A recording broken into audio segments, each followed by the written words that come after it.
Right, this one, the open throat, one of my favourites because it's you get a chance to make a more musical sound. Not the others aren't musical, but it's a bit extended. So, what have we done? We've done our ha, ha, you've done your breathing to start with, which is a separate lot of videos, whatever breathing practice you do, or other people's. We've done the simple ha, we've done ha, ha, ha. So we've got things going a bit, got this open a bit. We've done our yeah, yeah, yeah, yeah, ooh, oh, ooh, oh, ooh, oh, and ooey, ooey, ooey, ooey. So hopefully all this by now is a little bit ready for something. So this one is longer in duration. It gives you time to see if you can get this thing as open as possible. I use the analogy of an electric guitar. If you strum it not plugged in, there's not much sound. Some of you may be familiar with the semi-acoustic guitars. They're quite narrow, you get more sound from them, but when you get an acoustic guitar with that space, completely different. So this is our acoustic guitar. So it gives us a chance to be able to go from maybe ah to ah, maybe to ah, and you can do it as you go, you can move. So that's why they're slightly longer. So if you start like this, ya, rather than staying there, you're thinking ya, and then I got there, excuse me. I shouldn't have had butter croissants on the way here.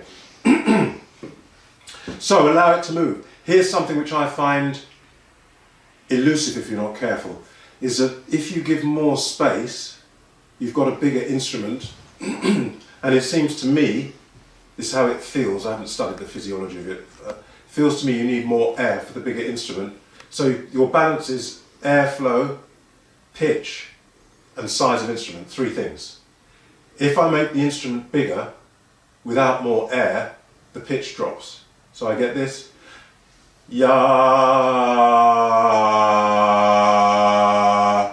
So here the tricky thing is, seeing as you don't sing out of tune, that's a statement, your computer won't allow you to get any bigger if you won't allow the pitch to drop if you don't give more air.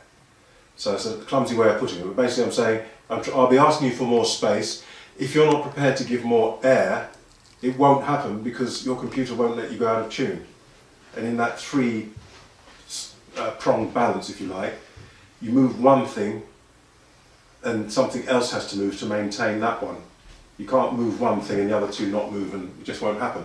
So what you're looking for then is, as you start to get bigger, if I give you some directions and you're going, yeah, and I can sense I need a bit more here, be prepared to switch your attention to putting a bit more air as well, which might cause you to wobble because you've upset the balance. So you have to accept that. If you won't let yourself wobble and sound rubbish, nothing's going to move. So in finding this, you might find, yeah, that things move around a bit because you start to get bigger, the pitch drops because you haven't given it enough air. You think, oh, let me give it a bit more air to fill it, and it rebalances a bit, and it can all be a bit like that until you get to the point where you can just ya.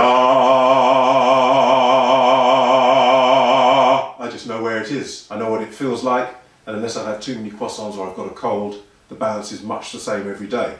Some things do upset it, but I usually can just go straight there. So that's what you're hoping to achieve with these. Can you get that big, open, maximum balance on these few notes? Even if you go to head voice and it's like this, ya, we're still, it doesn't matter, we're still after ya.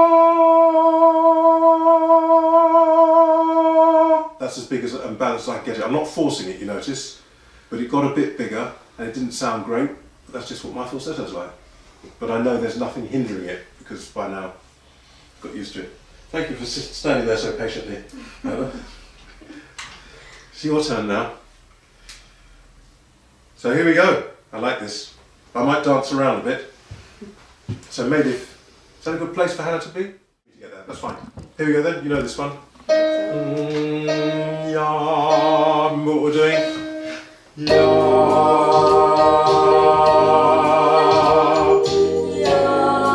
Let it sit on the air. Good. A bit louder, going to turn it down. Good. Relax into it.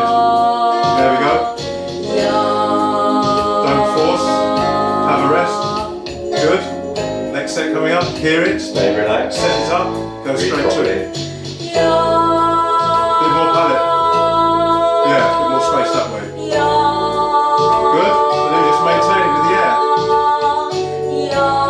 As the air moves, that can stay put because it's in the right place.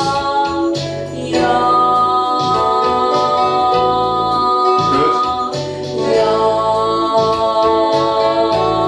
Have a rest. Use this rest. Oh, excuse me. Next one, can you hear it? Can you set it up? Everyone's got a slightly different balance. Good. I can hear the air moving. What's over there? Good. Keep it to the end, don't fade away.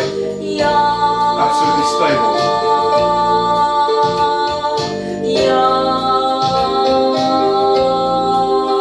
Good.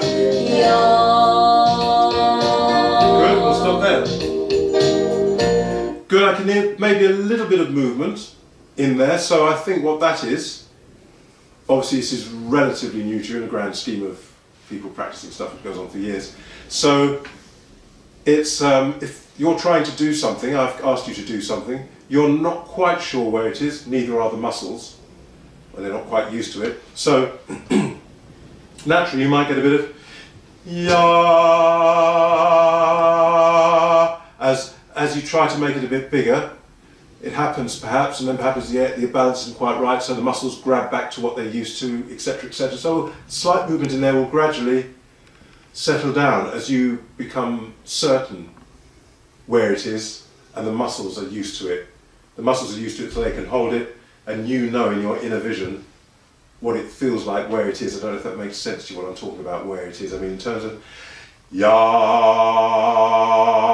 not ya, ya, ya. I know where it is, so I can go straight there.